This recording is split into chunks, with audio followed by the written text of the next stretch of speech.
Hello students, मैं Rakesh sir आप सभी का स्वागत करता हूं आपका अपना चैनल शारदा साइंस ट्यूटोरियल में। तो स्टूडेंट्स, आज हम सभी आपके अपना यूट्यूब चैनल में लेकर आए हैं एक्सरसाइज 2 का फिजिक्स से सभी इम्पॉर्टेंट क्वेश्चन पीडीएफ का। और स्टूडेंट्स, आप लोगों से एक बात और कहना चाहूँगा, आप सभी हमारे चैनल पर जो भी पहली बार आए हैं हमारे चैनल को सब्सक्राइब, लाइक और कमेंट करना ना भूलें। और हाँ, अपने दोस्तों में या ग्रुप्स में से शेयर ज़रूर करें। इससे आप सभी को विभिन्न प्रकार के प्रश्न मिल पाएंगे जो कि बहुत ही एग्ज़ाम में लाभकारी होगा। इसके अंत में एक प्रश्न आप सभी के लिए छोड़ा गया है जिसका उत्तर आप सभी कमेंट बॉक्स में दें। तो स्टूडेंट्स, इस पीडीएफ का पहला क्वेश्चन आप देख पा रहे हैं। जब प्रकाश की एक किरण एक माध्यम से दूसरे माध्यम में जाती है तो अपने पूर्व पद से विचलित हो जाती है, उसे क्या कहते हैं? तो पहला है प्रकाश का परावर्तन, दूसरा प्रकाश का अपवर्तन, तीसरा प्रकाश का विक्षेपण, चौथा इनमें कोई नहीं। तो स्टूडेंट्स, इसका उत्तर क्या होना चाहिए? तो इसका उत्तर हो जाता है प्रकाश का अपवर्तन। उसी प्रकार से स्टूडेंट्स, दूसरा क्वेश्चन आप देख पा रहे हैं। प्रकाश की एक किरण जब विरल माध्यम से सघन माध्यम में आती है तब वह क्या करती है? तो पहला है अभिलंब से दूर मुड़ जाती है, दूसरा सीधी निकल जाती है, तीसरा अभिलंब की दिशा में जाती है और चौथा है अभिलंब की ओर मुड़ जाती है। तो दूसरा क्वेश्चन का आंसर होगा अभिलंब की ओर मुड़ जाती है। उसी प्रकार से स्टूडेंट्स, तीसरा क्वेश्चन आप देख पा रहे हैं जिसमें लिखा है जब प्रकाश की एक किरण दो माध्यमों को अलग करने वाली सतह पर पड़ती है तब वह ना अभिलंब से दूर मुड़ जाती है, दूसरा है बिना मुड़े सीधी निकल जाती है, तीसरा है अभिलंब की ओर मुड़ जाती है और चौथा है सात रंग में टूट जाती है। तो इसका आंसर हो जाएगा ऑप्शन नंबर बी, बिना मुड़े सीधे निकल जाती है।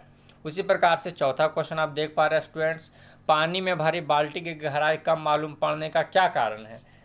तो पहला ऑप्शन है प्रकाश का परावर्तन, दूसरा है प्रकाश का अपवर्तन, तीसरा है प्रकाश का वर्ण विक्षेपण और चौथा है इनमें कोई नहीं। तो स्टूडेंट्स, इस प्रश्न का उत्तर हो जाता है प्रकाश का अपवर्तन, अर्थात ऑप्शन नंबर बी। उसी प्रकार से आप चौथा क्वेश्चन देख पा रहे, पांचवा क्वेश्चन आप देख पा रहे स्टूडेंट्स, जिसमें लिखा है जब प्रकाश एक माध्यम से दूसरे माध्यम में जाता है तब अपवर्तन होता है। प्रकाश की चाल में परिवर्तन होने के कारण, प्रकाश की चाल में परिवर्तन नहीं होने के कारण, प्रकाश के रंग में परिवर्तन होने के कारण, या डी में दिया है इनमें कोई नहीं। तो इसका आंसर हो जाएगा स्टूडेंट्स पहला ऑप्शन, अर्थात प्रकाश के चाल में परिवर्तन होने के कारण। उसी प्रकार से आप छठा क्वेश्चन देख पा रहे हैं जिसमें लिखा है सघन माध्यम से विरल माध्यम में प्रवेश करने पर आपतन कोण तथा अपवर्तन कोण में क्या संबंध होता है? तो दोनों कोण बराबर होता है, आपतन कोण बड़ा होता है, अपवर्तन कोण बड़ा होता है, कोई निश्चित संबंध नहीं है। तो स्टूडेंट्स, इसका आंसर हो जाएगा क्वेश्चन नंबर 6 का ऑप्शन नंबर सी, अपवर्तन कोण बड़ा होता है। उसी प्रकार से सातवां क्वेश्चन आप देख पा रहे हैं, जब प्रकाश की किरण हवा से कांच के प्रिज्म में प्रवेश अपवर्तक सतह पर पड़ती है तो दूसरे अपवर्तक सतह से होकर बाहर निकलती है, वह मुड़ जाती है किधर की ओर?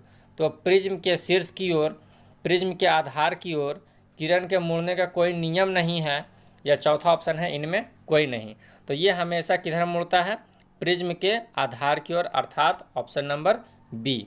उसी प्रकार से आप आठवां क्वेश्चन देख पा रहे हैं, किसी बिंदु वस्तु से निकलकर किरणें किसी लेंस से अपवर्तित होकर जिस बिंदु पर मिलती है उसे कहते हैं। पहला ऑप्शन फोकस, दूसरा वक्रता केंद्र, तीसरा प्रकाश केंद्र, चौथा प्रतिबिंब की बिंदु।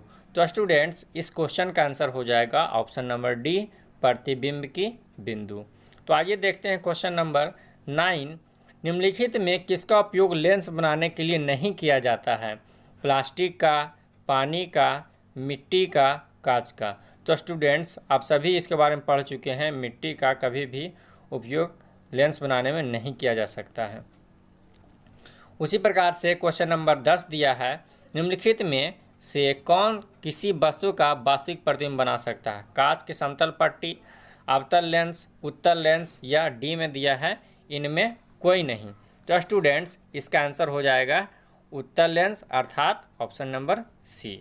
उसी प्रकार से क्वेश्चन नंबर आप 11 देख पा रहे हैं, जिसमें लिखा है उत्तल लेंस होता है किनारे की अपेक्षा बीच में मोटा, बीच की अपेक्षा किनारे पर मोटा, की मोटाई सभी जगह बराबर होती है, या डी में दिया है कोई सही नहीं है। तो स्टूडेंट्स इसका आंसर हो जाएगा ये हमेशा किनारे की अपेक्षा बीच में मोटा होता है अर्थात ऑप्शन नंबर ए। आगे दिया है किसी उत्तल लेंस से के सापेक्ष कोई वस्तु किस स्थान पर रखी जाए कि उसका वास्तविक उल्टा तथा बराबर आकार का प्रतिबिंब प्राप्त किया जा सकता है? तो लेंस तथा उसके फोकस के बीच, फोकस पर, फोकस की दुगनी दूरी पर या अनंत पर। तो स्टूडेंट्स आप सभी जानते हैं इसका फिगर भी बनाकर दिखाया गया था, फोकस की दुगनी दूरी पर इसका आंसर होगा अर्थात ऑप्शन नंबर सी। उसी प्रकार से स्टूडेंट्स आप क्वेश्चन नंबर 13 देख पा रहे हैं, उत्तल लेंस में जब वस्तु फोकस एवं लेंस के बीच रखी जाती है तब प्रतिबिंब बनता है काल्पनिक और सीधा, या दूसरा है काल्पनिक और उल्टा, तीसरा है वास्तविक और उल्टा, चौथा है वास्तविक और सीधा। तो स्टूडेंट्स इसका आंसर हो जाएगा काल्पनिक और सीधा। उसी प्रकार से स्टूडेंट्स आप क्वेश्चन नंबर 14 देख पा रहे हैं, जिसमें लिखा है एक उत्तल लेंस में 30 सेंटीमीटर की दूरी पर एक वस्तु रखी गई है, लेंस में उतना ही दूरी पर वास्तविक प्रतिबिंब बनता है, लेंस की फोकस दूरी क्या होगी? तो यहाँ पर स्टूडेंट्स प्रतिबिंब का दूरी दिया हुआ है और आपको वस्तु की दूरी दिया हुआ है, तो आप जो है लेंस सूत्र के माध्यम से इसका आंसर निकाल सकते हैं। तो इसका आंसर क्या हो जाता है?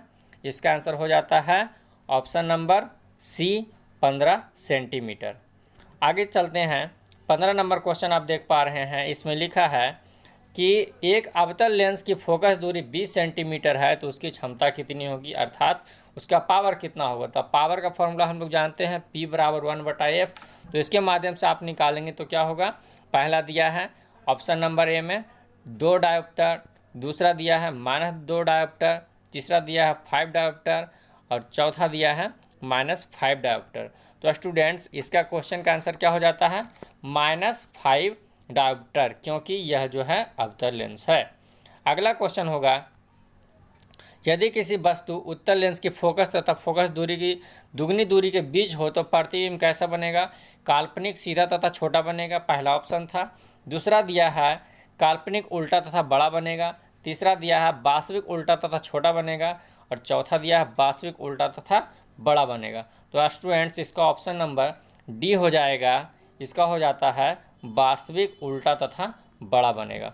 उसी प्रकार से आप 17 नंबर क्वेश्चन देख पा रहे हैं, जब एक उत्तल लेंस से 20 सेंटीमीटर की दूरी पर वस्तु को रखा जाता है तो उस वस्तु का काल्पनिक प्रतिबिंब बनता है, लेंस की फोकस दूरी क्या होगी? तो स्टूडेंट्स इसमें पहला ऑप्शन दिया गया है 20 सेंटीमीटर, दूसरा दिया है 20 सेंटीमीटर से अधिक, तीसरा ऑप्शन आप देख पा रहे हैं 40 सेंटीमीटर से अधिक और चौथा ऑप्शन दिया स्टूडेंट्स डी में 20 सेंटीमीटर से कम। तो स्टूडेंट्स इसका आंसर हो जाएगा 20 सेंटीमीटर से अधिक। उसी प्रकार से क्वेश्चन नंबर 18 आप देख पा रहे हैं, एक लेंस की क्षमता +5 डायोप्टर है तो यह लेंस कैसा होगा या इसका फोकस कैसा होगा? तो कह रहा है पहला ऑप्शन 20 सेंटीमीटर फोकस दूरी का अवतल लेंस है, 5 मीटर फोकस दूरी का उत्तल लेंस है, 5 मीटर फोकस दूरी का अवतल लेंस है या 20 सेंटीमीटर फोकस दूरी का उत्तल लेंस है। तो स्टूडेंट्स इसका आंसर आप लोग जान रहे हैं कि प्लस में दिया है इसका क्षमता, इसलिए हमेशा क्या होगा? तो उत्तल लेंस होगा और इसका पावर कितना हो जाएगा? तो 20 सेंटीमीटर फोकस दूरी वाला उत्तल लेंस अर्थात ऑप्शन नंबर डी। उसी प्रकार से आप क्वेश्चन नंबर 19 देख पा रहे हैं स्टूडेंट्स, एक गोलीय दर्पण और एक पतले लेंस में से प्रत्येक की फोकस दूरी 25 सेंटीमीटर प्लस में है, तब दोनों क्या है? ये कह रहा है कि दोनों ही उत्तल लेंस है, दर्पण उत्तल परंतु लेंस अवतल है, दोनों ही अवतल है, दर्पण अवतल है और लेंस उत्तल है। तो स्टूडेंट्स इसका क्वेश्चन का आंसर हो जाएगा ऑप्शन नंबर ए, दोनों ही उत्तल है। उसी प्रकार से क्वेश्चन नंबर 20 आप देख पा रहे हैं, जिसमें लिखा है किसी शब्दकोश को छोटे छोटे अक्षरों को पढ़ने के लिए निम्नलिखित में कौन सा उपयुक्त होगा? 50 सेंटीमीटर फोकस दूरी का उत्तल लेंस, 50 सेंटीमीटर फोकस दूरी का अवतल लेंस, 5 सेंटीमीटर फोकस दूरी का अवतल लेंस या 5 सेंटीमीटर फोकस दूरी का उत्तल लेंस। तो स्टूडेंट्स इसका आंसर हो जाता है 5 सेंटीमीटर फोकस दूरी का उत्तल lens, option number D. Students इसमें एक और क्वेश्चन दिया है जिसको आप लोग खुद जवाब देंगे अपने शब्द में कमेंट बॉक्स के माध्यम से, और इस पर कुछ कमेंट करना हो तो वो भी ज़रूर करें। इससे हमें ये पता चलेगा कि आप लोगों ने इस चैप्टर से कितना सीख पाया। तो स्टूडेंट्स आगे आप इसी तरह से हमारे चैनल पर बने रहें और हमारे वीडियो को लाइक, सब्सक्राइब और कमेंट करते रहें, और जो भी इस चैनल पे पहली बार आए हैं वो हमारे चैनल को सब्सक्राइब कर ले ताकि आपको हमेशा ऐसा वीडियो मिल सके। तो स्टूडेंट्स इस क्वेश्चन नंबर 21 का आंसर आप लोग ज़रूर दें। धन्यवाद।